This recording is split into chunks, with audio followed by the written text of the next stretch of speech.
Hi everyone, my name is Apuraj Garakapati. Welcome to my YouTube channel Amazing Apai. I summon the ancient spell. Reveal your worlds. Every story has a world. Prince, the statement made Jordan crush the cup in his hand while Befros nearly lost composure and terror. He thought Logan insane for daring to speak so boldly before such authority. Jordan, visibly enraged, accused Logan of disregarding both his warning and his offer, asking if he understood that rejecting him meant rejecting Prince Ramain's will. As Jordan released his aura, even Befros was stunned by the sheer intensity of his presence. Logan calmly admitted he might be overstepping, yet explained that the grudge between his house and Befros dated back long before this moment, and was not born from disrespect toward Walter Mean or the prince. Jordan demanded proof, ordering Logan to lead his troops to the front lines and achieve military success, promising that doing so would spare him from their wrath. Logan regretfully refused, stating that he intended to remain neutral in accordance with his master's wishes while maintaining unwavering loyalty to the royal family. He asked that his intentions not be doubted. Jordan responded by calling him an arrogant fool who clearly did not hear his own words. Just then, a soldier rushed in to report that the first prince's faction was making a move. The expression on Jordan's face was so terrifying that the messenger immediately regretted delivering the news. Logan overheard, and cool suggested that Jordan seemed busy and should attend to his affairs. Jordan picked up the communication globe and declared that even if it meant taking losses, he should end Logan's life there as a morale booster.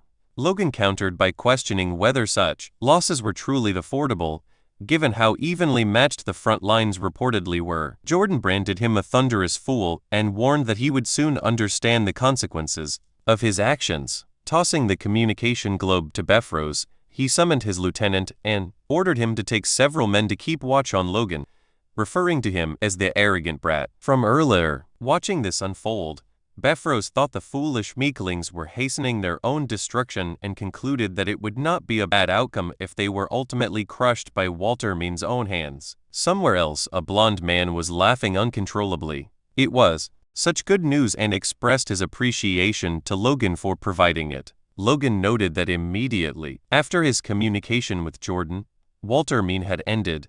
Juan Douglas had contacted him personally, and he conveyed that it was an honor to be reached directly. Juan assumed that since Logan had attacked Befros, he must intend to join his faction. Logan, however, paused briefly and smiled, before clarifying that the attack had merely been the settlement of an old family grudge. He apologized and explained that the Meklings were not yet prepared to pledge support to anyone, recognizing that such a decision would invite unnecessary complications. Juan warned that given Jordan's ruthless temperament, he might attempt to swallow the entire McLean family whole. He asked Logan what he intended to do in response, yet Logan remained silent for a moment. Logan then mentioned that he had already received word from Jordan and had managed to smooth things over through careful negotiation. Juan asked whether that was all, and Logan responded that his family lacked the resources to take any decisive action beyond maintaining a firm neutral stance. Nevertheless, he added that he would support Juan's excellency in spirit and requested that the remaining Befros forces be crushed. Juan laughed at Logan's boldness and offered him advice, warning that if Logan deceived him, he would not overlook it lightly. Logan reflected that threats seemed to come from every direction. Still, with this exchange, the McLean's neutrality had been officially recognized, leaving only one final matter to address. At the Perida estate, Max Perida had just been informed that the Befros castle had been occupied. He erupted in anger, shouting that reinforcements had not even been dispatched and demanding to know what was happening. His vassal urged him to calm down, stating that since the McLean had acted so recklessly, the count would not remain idle and would surely punish them severely. However, a soldier soon reported through the communication channel that there would be no retaliation and that the McLean's neutrality had been approved. Both Perida and his vassal were left speechless. The vassal attempted to reassure him, suggesting that if the McLeans remained neutral, they would at least refrain from attacking them. Perida questioned whether that trust was justified. At that moment, a servant rushed in, announcing that a notice had arrived from the McLeans, causing the vassal to leap to his feet. As the vassal read the letter, Perida anxiously demanded to know its contents. The message contained a list of demands that must be fulfilled to prevent an attack. These included a monthly tribute of food and supplies worth 100,000 gold, monthly internal inspections conducted by the MacLeans, the right for the MacLeans to conscript troops freely whenever necessary, and attendant tax reduced to 30%. The letter further stated that given the current situation, the MacLeans could attack directly and would remain lords of the land, regardless of who ultimately became king. It concluded by declaring that if the Perida family did not wish to die, they would kneel to the MacLeans. Back at the Beffrose main castle, even the flag had been replaced with that of the MacLeans. Inside, Dwayne reported that as expected, the Perida family had requested to become vassals. Logan expressed satisfaction and stated that they would now slowly strangle them financially and absorb their entire military power. He added that it was unfortunate they could not yet deal with Percival and Ruffman, but Dwayne reminded him that they had already achieved more than enough. Logan declared that all immediate threats were gone and that there was only one thing left to do: celebrate. A party was held within the castle.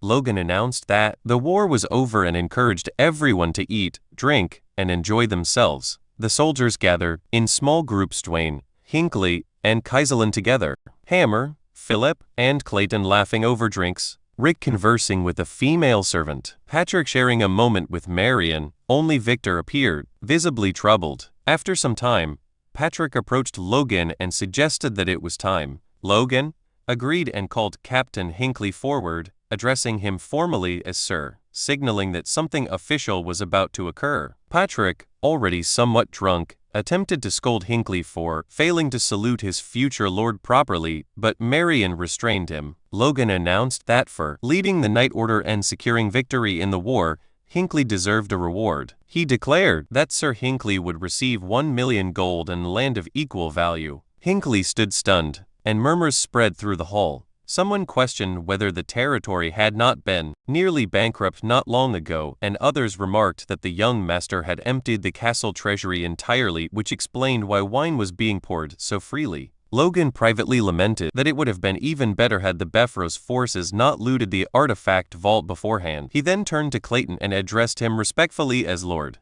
He stated that the greatest achievement in the defense of Tomato Castle had been accomplished by the Magic Tower and that Clayton deserved a fitting reward. The Magic Tower would be granted permanent ownership of its land within MacLean Town, with no taxes imposed, along with a reward of 10 million gold. Upon hearing this, Clayton fell to his knees, bowing his head. Tears streamed down his face as he thanked Logan, repeatedly calling him his benefactor, his Logan.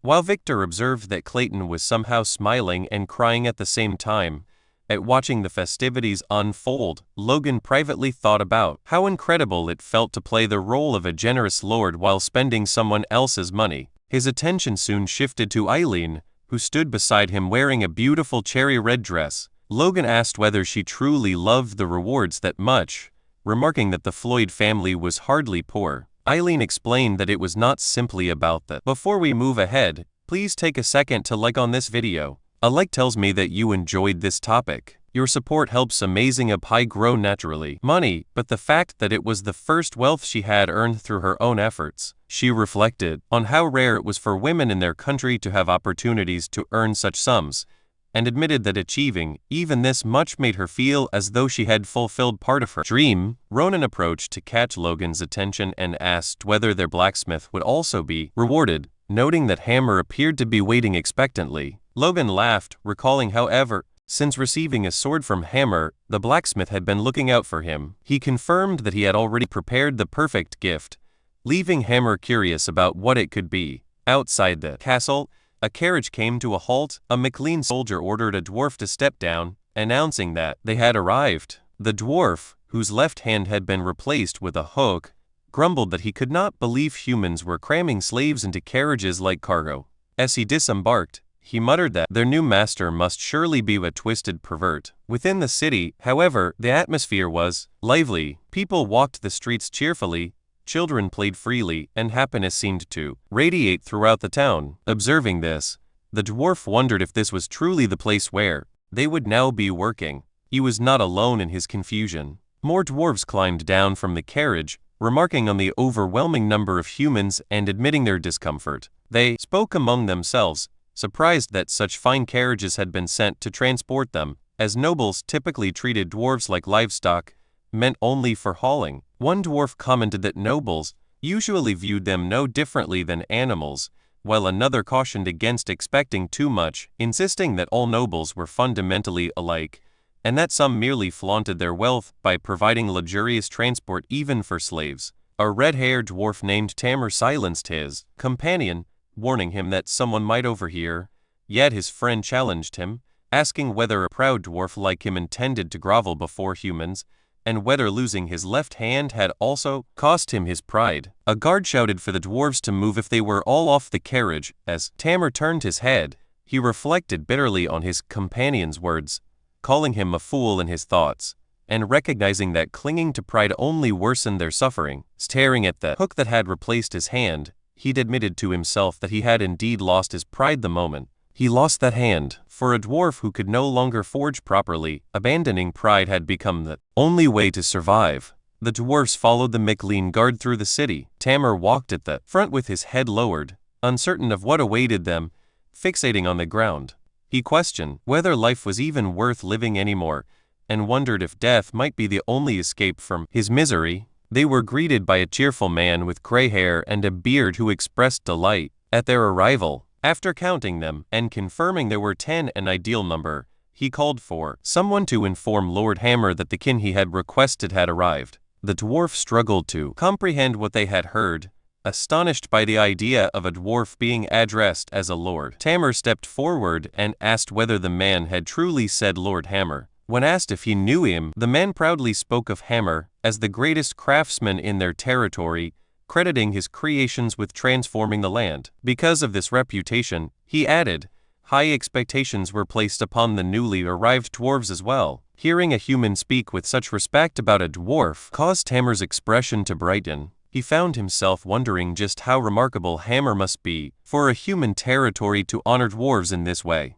Before long, Hammer himself arrived, declaring that the long wait was finally over and that his kin had at last come. He expressed his satisfaction at seeing them in good health, a sight that filled Tamer with cautious optimism. However, Hammer immediately remarked that since they were all in such fine condition, they could begin working at once. He even observed that they could be worked like dogs right away, given their apparent stamina and readiness for labor. The hopeful expressions on Tamer and the other dwarves shattered instantly, as this was nothing like what they had imagined. Hammer briskly ordered them inside, reminding them that mountains of orders awaited fulfillment. In that moment, Tamer felt the mental image he had formed of his new master collapse completely before his eyes. A few days later, Logan appeared at the workshop without warning and asked Hammer whether he had received his gift. Hammer greeted him warmly and confirmed that he had indeed received it, adding that thanks to Logan, crossbow production had accelerated significantly. As Logan scanned the area, he asked where the dwarves were, prompting Hammer to point to the left and explain that they were all working diligently as the gears of the workshop. Looking inside at Tamer and the others, Logan noticed that they appeared exhausted and thoroughly unhappy. Observing the workflow, he remarked that Hammer's system was certainly efficient for mass production, with each worker responsible for a single component. However, he was certain that such a method would not sit well with dwarven pride. His assumption proved correct, as Hammer recalled how the dwarves had protested loudly, complaining that being unable to craft an entire product diminished their pride as craftsmen. Yet once Hammer informed them of the volume they were required to deliver, their objections vanished. Hammer added that there had even been a troublemaker aspiring to a leadership role, referring to Tamer. He explained that he had dealt with the matter peacefully enough by forcing Tamer face down onto the ground until he acknowledged that he was merely a gear in the workshop and had no place attempting a mutiny.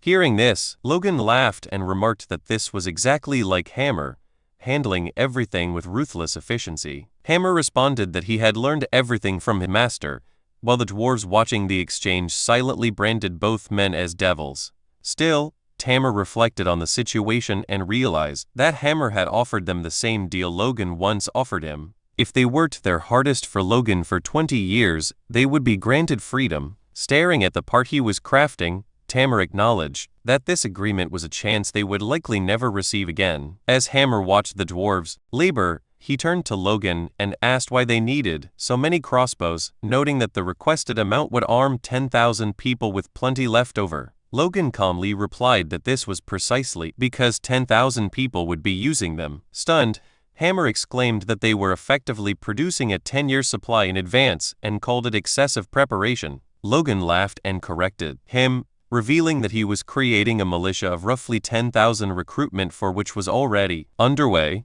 Upon hearing this, Hammer screamed so loudly that he could be heard outside the workshop, his body language radiating anxiety and shock as he realized Logan was preparing for yet another war. Logan observed that Hammer's thoughts were obvious. Privately, Logan reflected that the Civil War had only just begun, and that most people failed to realize it could last 3 years. Worse still, an imperial invasion awaited at its conclusion. What began as a conflict fought by elite soldiers would soon devolve into battles waged by mercenaries, funded with whatever wealth could be scraped together, and eventually into a desperate struggle where peasants were forced to take up arms. He envisioned it as nothing short of hell descending upon the world, which was precisely why they needed to prepare now. Hammer cautiously asked, despite knowing it might not be his place, whether it was truly acceptable to arm so many commoners. Logan replied that as long as the people lived well, even handing them bombs would not lead to rebellion. Mentioning bombs reminded Logan of something else he wanted Hammer and Clayton to develop in secret, a suggestion that immediately gave Hammer a terrible feeling. At the Magic Tower, Logan shared the same proposal with Clayton, requesting the creation of a bomb that detonated after a time delay. He clarified that it should also explode upon receiving a certain level of impact, with a firm grip being sufficient to trigger it. As Clayton diligently recorded every detail, Logan continued, outlining the specifications. The device should emit a light vibration as a warning before detonation, so no one forgot to throw it. It should change color as it activated, detonate roughly 5 seconds later, and produce an explosion equivalent to a second circle explosion spell, all while keeping production costs capped at 50 gold. Logan then asked whether such a device was feasible. Clayton questioned whether something like that even existed, but Logan insisted it did because he had used one before. Hearing this, Hammer demanded to know where Logan had encountered such a weapon, remarking that the situation felt strangely familiar. Logan explained that he had even provided a rough idea of the materials involved, yet Clayton remained skeptical, arguing that chemical compounds behaved unpredictably, depending on their ratios. Moreover, a weapon capable of producing a second circle effect at 1/10 the cost of a first circle spell scroll would have sent the entire industry into a frenzy if it truly existed. Clayton suggested that if Logan had, before we move ahead, please take a second to share on this video. Sharing helps this video reach friends who may also enjoy anime, gaming, travel, cricket, chess, career basics, or personal stories. Your support helps Amazing Up grow naturally. Actually use such a device, it would be faster to locate its creator, and he prepared to utilize that communication channel to investigate further, contacting Felix's advisor and a general from Logan's former life to ask whether anyone nearby possessed the knowledge to craft such strange items. The response indicated no close ties with a mage capable of such work, leaving Logan stunned. What he was attempting to recreate was Liberatio, a ball named after the ancient word for liberation. It had once dealt a devastating blow to the Empire during the era of the Grandeur Liberation Front, yet only a handful of individuals had ever known how to produce it, and Logan had not been one of them. Even so, he believed that if anyone might hold a clue, it would have been Commander Louise of that time. The weapon's creator had supposedly been an earth mage inspired by ancient dwarven armaments, which convinced Logan that if anyone could rediscover the method, it would be Hammer and Clayton. Hammer admitted that he had initially assumed Logan was inventing the entire concept, yet the vividness of his description made him question that assumption. Logan himself found it strange how unnaturally clear his memories of Liberatio were, and the realization unsettled him slightly. He eventually dismissed the thought, reasoning that it was natural for the memory to remain sharp since the weapon had ultimately caused his death. With that, Logan once again began explaining every detail to Hammer and Clayton, even as they wondered aloud whether he truly had no intention of abandoning the idea. Somewhere else, inside a bar, a man slammed his fist onto a table, knocking over a pint of beer that spilled everywhere as he angrily questioned what the country had become. 2 other men cursed the war, complaining that it had now spread all the way to the south. One drunken man shouted that if the nobles wanted to fight, they should settle it among themselves instead of dragging small territories like theirs into the conflict and getting innocent people killed, while his friend hurriedly called him a drunk and urged him to lower his voice at another table across the room. A blonde-haired man lifted his head and agreed with the outburst, believing that those hungry for war should face each other directly. He bitterly reflected that just because his great-grandmother had been the second daughter of House Calias Marquis, it did not mean their family deserved to be dragged into a factional war. He went on to explain that this was exactly why small provincial nobles like them ended up utterly ruined. Lamenting his fate, he believed his family would likely be the first destroyed in the Civil War, and he had been forced to flee without even retrieving the bodies of his relatives, leaving him to condemn himself as pathetic. At that moment, a man wearing a long cape and hood approached from behind and asked if he was Mr. Damien Nadel. Hearing his name spoken by a stranger, Nadel immediately stood, gripping his sword and preparing for a fight as he demanded to know who the man was and how he knew him. The cloaked figure produced a letter and explained that he belonged to the Information Guild and had been tasked by a client to deliver the message to Nadel. Studying the envelope, Nadel wondered who could have sent it, noticing that the crest bore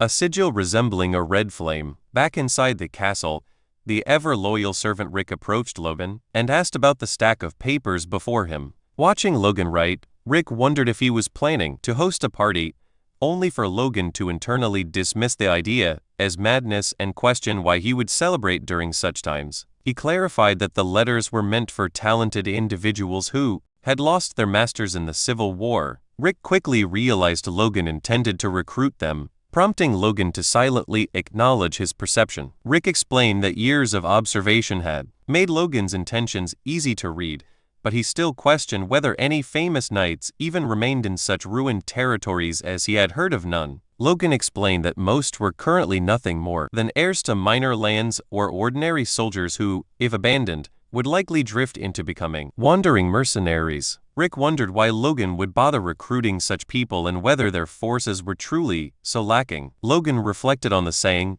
"A pearl in the mud." Knowing this insight came from knowledge of his past life. Most of those he sought would eventually awaken as Force users, yet the man receiving this particular letter never would. Even so, Logan considered him among the most important of them all and sincerely hoped he would accept the offer. He then addressed the letter to Mr. Damien Nadel, writing that as the eldest son of the MacLean family, he had been deeply moved by Nadel's poem The Drunken Moon, which had been left behind at the academy. Logan expressed his belief that Nadel possessed exceptional talent and mentioned that he had heard of the misfortune that had recently befallen him, prompting this outreach. The letter continued by explaining that the MacLean family was still growing despite these harsh times, and that they needed someone exactly like him. Finally, Logan courteously invited Nadel to consider the MacLean estate as a new place to reside should he seek one. As Damien read the letter, absorbing the words about opportunity and belonging, confusion overtook him, and he found himself wondering what kind of nonsense he was looking at. 2 months later, at the MacLean estate,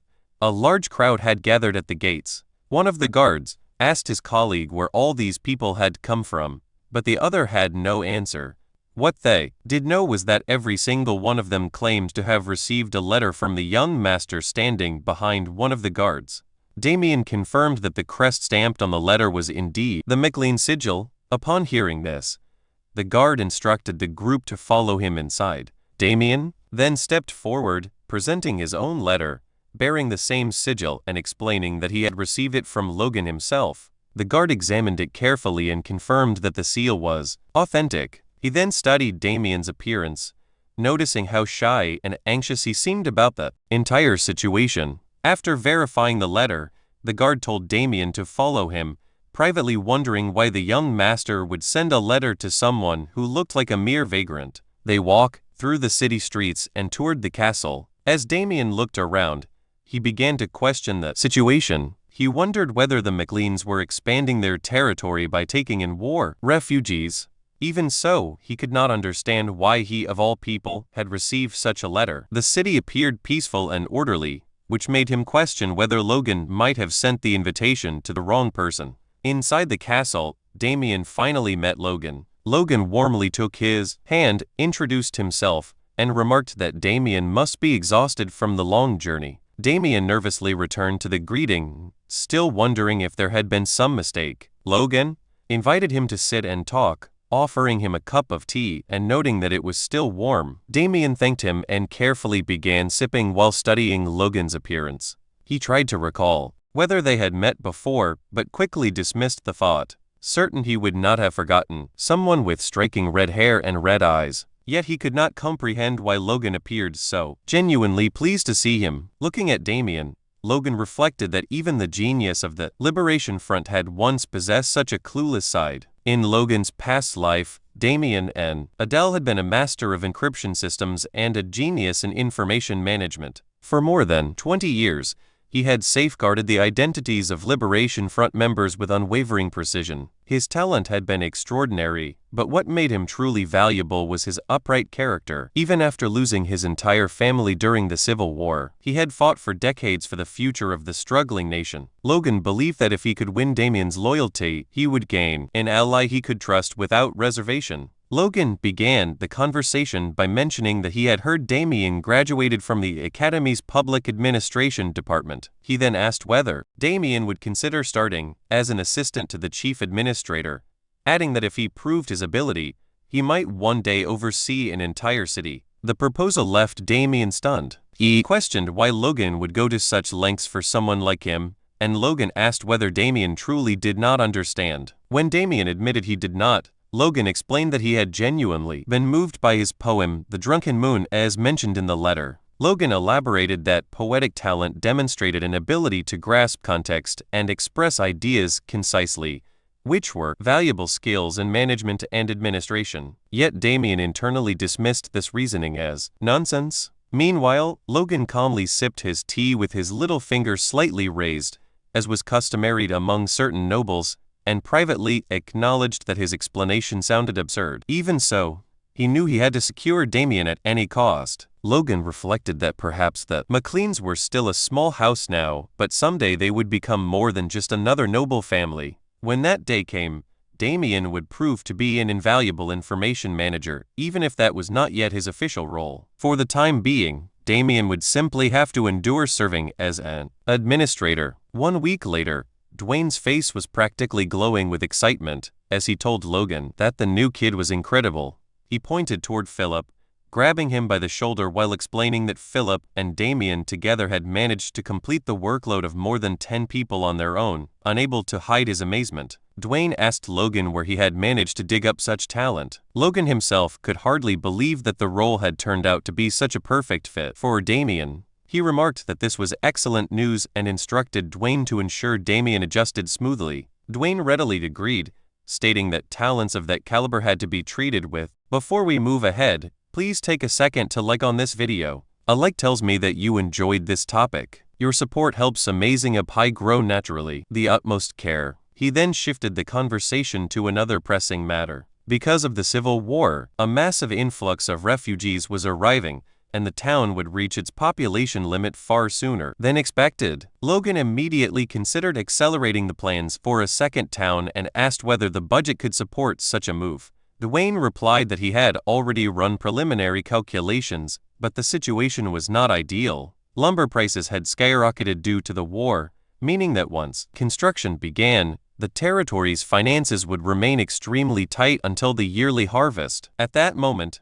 Philip questioned why they should be short on money when the territory possessed more than enough goods to sell. Both Logan and Dwayne turned toward him in surprise, asking what exactly they could sell. Philip calmly proposed selling food. The suggestion left Logan momentarily captivated, though Dwayne reacted with outrage, demanding to know why they would ever sell food and whether they even had such a surplus. Philip explained that they should do so in preparation for a future war with Beffrose. Previously, they had refrained from selling their extra provisions, but their war had ended quickly, and once the Civil War began, food prices had soared. Selling even half of their surplus would resolve their financial concerns. With the profits, they could also establish ranches. Logan considered the idea carefully. In the long term, if they intended to mass-produce thousands of crossbow cavalry, ranches would be essential. At present, they relied entirely on imports, but sustaining an army would eventually require their own supply lines. Convinced Logan approved the plan, Dwayne grew agitated once more,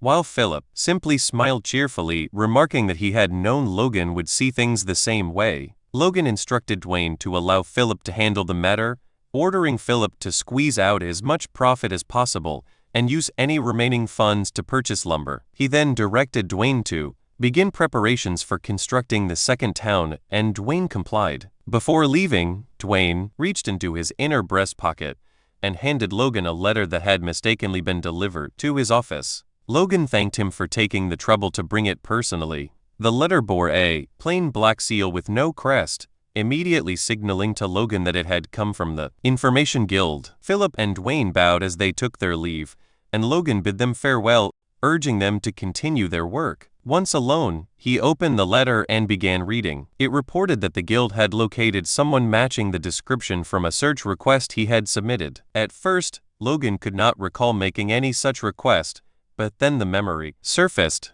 It had been on the day he first learned the heavy-pressure sword from his master. Back then, he had asked the guild to find unaffiliated superhumans who had been active during the Imperial War. The search had taken time, but they had finally identified one. The letter named him Churncrow. It was not exactly the name Crownet that Logan remembered, yet there was a strong possibility they were the same person. Upon reading the name, Logan was stunned. Of all people, it had to be that man. A developer who had succeeded in mass-applying low-grade artifacts and had risen to become one of the top 10 merchants in the Empire. Unlike typical mages, he equipped his entire body with artifacts of his own creation and fought directly on the front lines. Known as the Massacre Sorcerer Crownet, he had slaughtered grandiose forces without mercy. Logan clenched the paper tightly as memory surfaced. The low-grade artifacts Crownet supplied had accelerated Grandiose downfall nearly twice as fast. As an enemy, he was extraordinarily dangerous.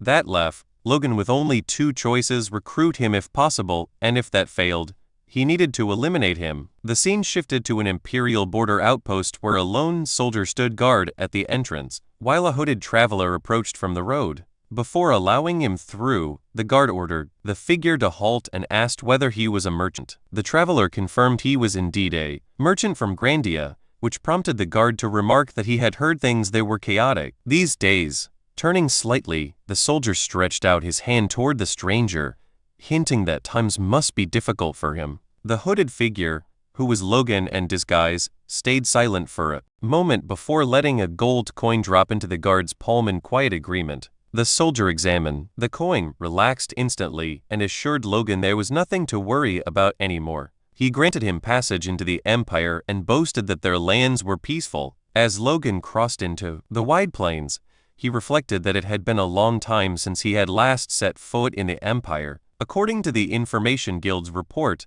the man he sought was not living in a major city, but somewhere in a remote border territory. Logan could not understand why a future superhuman would hide in such a place. Yet fewer people around meant fewer witnesses. To avoid standing out, Logan had already used magic to disguise himself and change his eye color, knowing his red hair and red eyes attracted too much attention. While scanning the horizon and wondering if he had lost his way, a shout came from behind as a man approached with clear hostility, mocking Logan for moving too fast and sneering at his red hair. 3 rough-looking bandits surrounded him, ridiculing his head as looking like a clot of blood. One pointed a sword at him and demanded he drop his bag, threatening to make him bleed just as red as his hair if he resisted. Logan remained completely unimpressed. Sometime later, Logan arrived at an estate bearing the crest of a dragon or lion, guided by the same bandits who were now battered and trembling. The man who had threatened him earlier clasped his hands together and begged to be spared. Logan calmly thanked them for guiding him and allowed them to leave. They rushed away gratefully while Logan simply scoffed, thinking about their stupidity. Logan stepped into the city and slowly looked around at the people moving along the busy streets, quietly taking in every little detail as merchants loudly traded materials like leather imported from Russelheim, which everyone praised for its excellent quality and durability. Nearby, A nobleman walked with his servant, and the servant politely suggested that they should rest for a while, leading the nobleman to agree and order him to find a quiet tavern somewhere not far away. A young boy eagerly tried selling newspapers while a woman happily chatted with her friend about a trendy dress she had seen in the city the other day, and the whole place felt surprisingly lively. Looking around at the clean roads and cheerful atmosphere, Logan could barely believe this was supposed to be a border castle, because it looked just as neat and prosperous as most cities inside Grandia itself.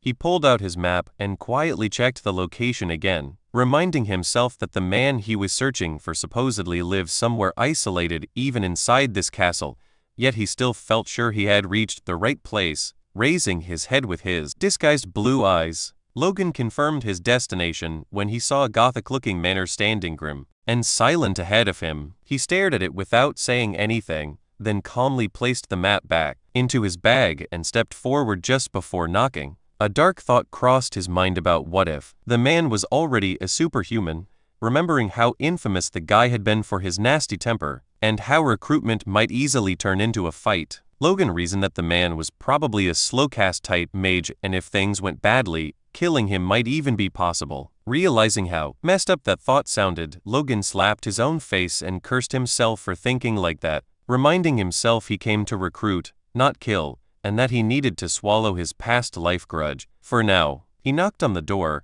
and after a moment it opened with a rough voice complaining about someone making noise outside. A thick-bearded man appeared, saying he had already warned the Lord not to allow loud disturbances there, which made Logan sweat awkwardly as he realized this was not who he expected. Logan asked if the man was Churn Crow, and the man confirmed it bluntly, while demanding to know Logan's business, letting Logan quietly assess that he was currently only a fifth-class mage. Logan politely explained that he had traveled a long way to meet him and wanted a moment of his time, but Churn Crow rudely called him a punk and slammed the door shut in his face. Logan stood there stunned for a moment, unsure whether to laugh. If you enjoyed this video, please hit the like button and subscribe to Amazing Up High. Subscribing makes sure you do not miss the next video, and it gives me motivation to keep improving the quality of every upload. Thank you for being here, and I will see you in the next one.